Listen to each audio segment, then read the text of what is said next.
father and daughter wearing masks in an empty playground. These scenes are playing out across parts of the globe where coronavirus COVID-19 has now spread. What began as an isolated cluster in China's Hubei province is now spreading through South Korea at an alarming rate. Over 1,700 people infected and more than a dozen deaths just this week alone. Now, a US soldier serving here is among the patients, and there are no signs this virus is letting up. South Korea, like countries before it, is struggling to contain the spread, urging 2.5 million of its citizens in the city of Daegu to stay home. Okay, so we're gonna go out here with my family. So everybody's wearing gloves. We're not pushing the buttons anymore. In our apartment, they've installed a hand sanitizer basket here. But South Korean officials have stopped short of imposing a full lockdown. People here are still able to leave their homes, even the city. It's a stark contrast to China's mandatory lockdowns, where officials have released a video warning of what'll happen if a sick person tries to flee a checkpoint. Extreme measures perhaps, but the dilemma of how to stop the spread of this virus is deadly serious. While most people in Daegu are stoic, calm, the worry is undeniable. This is now the biggest outbreak outside of China. We're in the city centre, or in one of the main urban areas. Just listen to how quiet it is. You can see there's the odd couple out there sat on a bench, people walking their dogs. There's a gentleman over there even getting out for some exercise, because otherwise people are pretty much housebound. Mr. John Won-woon is a sprightly 80-year-old who's still going out and working out, but he's worried. They don't go outside for the slight possibility that they might catch the virus. They just don't want to meet any others. People here make their own choices about whether or not to go out, but like Mr. Woon's family, most stay at home. Most businesses are shuttered. All schools, colleges and daycares are closed. Normal life has been suspended. Leaving home is no longer a routine task. Every step over the threshold has to be calculated.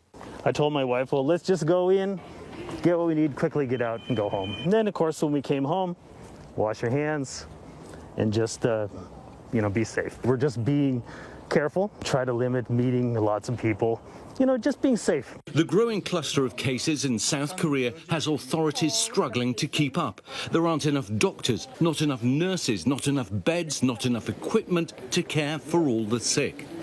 When we visited this hospital in Daegu, it was already near capacity. Okay. This hospital is now at the centre of the outbreak in South Korea. There are more than 200 patients inside, and all of them have COVID-19.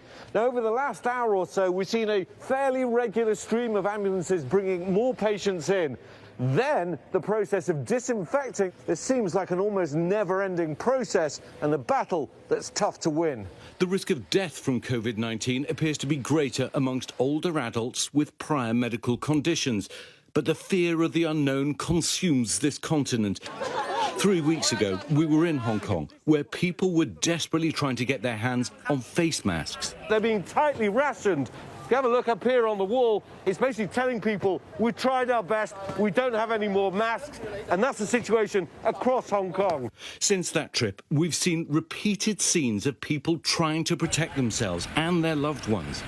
From the streets of Wuhan to a cruise ship in Japan. And now to Europe, a continent with open borders, where the measures put in place in Asia won't work so easily, and where officials will have to find new ways to fight the spread of COVID-19. Life on pause for one of Europe's biggest cities. E come l'atmosfera qua a Milano oggi?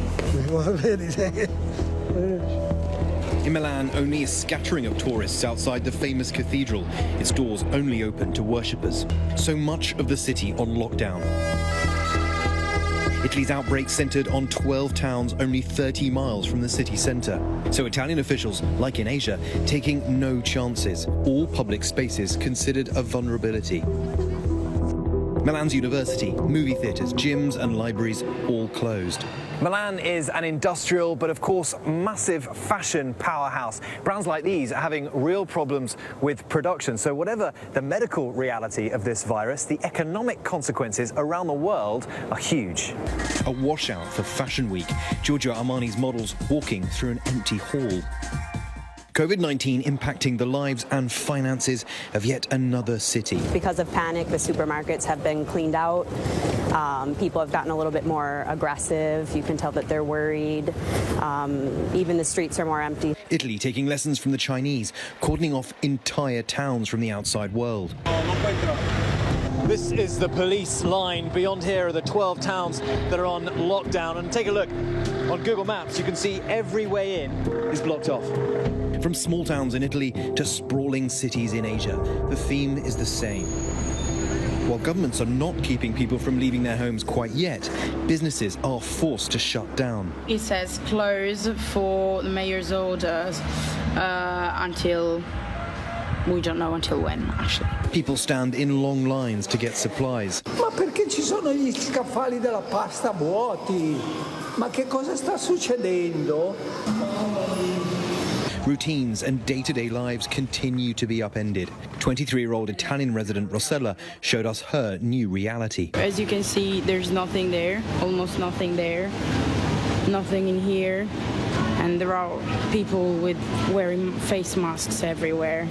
And as we saw in Asia, restraining the movements of some does not prevent this highly infectious virus from reaching others.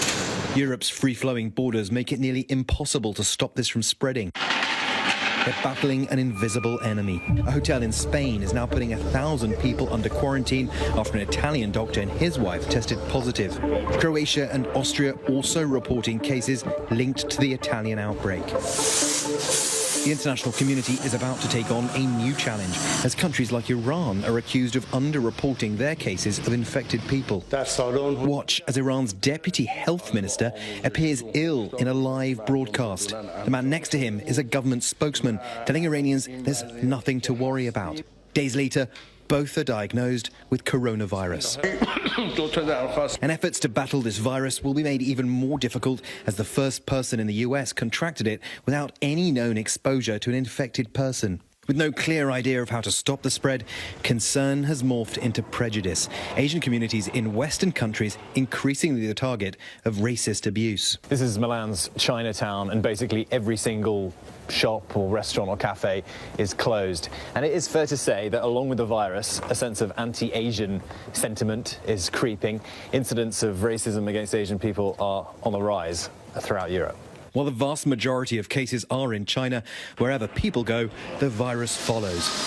Every continent except Antarctica now reporting illness. Putting hundreds of thousands under mandatory or voluntary isolation cannot last because it does not work. As the global financial markets continue to reel from the effects of COVID-19, panic and uncertainty seem almost more contagious than the virus itself. The race is on for health officials and world leaders to find concrete answers, because every man for himself is not a sustainable reality.